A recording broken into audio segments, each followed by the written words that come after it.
Hi everyone, my name is Fischer, also known as the New York City Broker. Today I'm going to share some tips with you discussing what renters in New York City need to know about security deposits. First off, what is a security deposit? A security deposit is the amount of money a landlord can ask for besides the first month's rent when you move into an apartment.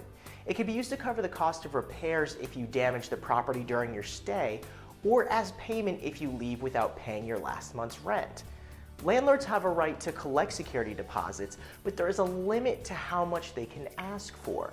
Thanks to rent reforms that were just introduced to benefit renters, the security deposit in New York City at this time cannot be more than 1 month's rent. So what can the security deposit be used for? The security deposit you pay to your landlord can only be used to cover certain expenses. Your last month's rent if you don't pay it when you're moving out, the cost of repairs for any damage to the apartment. It doesn't include general wear and tear, which happens when you're simply occupying the apartment.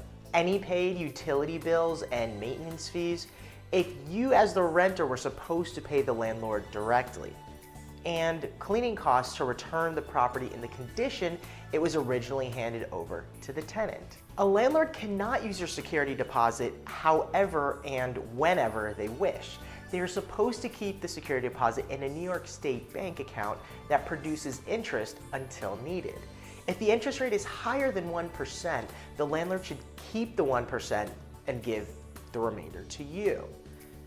But this rule doesn't benefit the renter since interest rates are almost always below 1%. So when do you get the security deposit back? Landlords are legally required to pay back the security deposit to you within 14 days of you vacating or leaving the property. But you may not get the full deposit back. When you are leaving the property, the landlord can use the security deposit for the qualified expenses mentioned above. If there are no expenses, then you get the full security deposit back. If there are some expenses, but they are less than the amount of the security deposit, the landlord will pay you the difference. And if the security deposit is not enough to cover the expenses, you may have to pay the difference or take care of the repairs and other financial obligations. Legally, a landlord cannot keep part or all of your security deposit without just cause, and there are ways to ensure that you get your security deposit back. So how does that work? As a renter, you can get all of your security deposit back if you haven't caused any damage to the property, apart from general wear and tear as we discussed, and have met all your financial obligations, including rent and utilities if that's being paid to the landlord. Your goal should be to return the apartment to your landlord in the condition that you got it, or as close to it as possible. Here's some few things that you can do to make sure you get your full deposit back.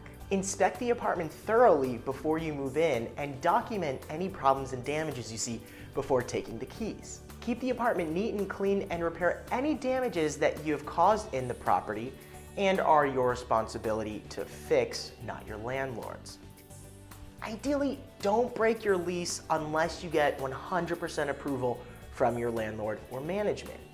This law is a bit unclear about whether a landlord can keep your security deposit if you break your lease after the rent reforms, but in some cases your deposit might be at risk.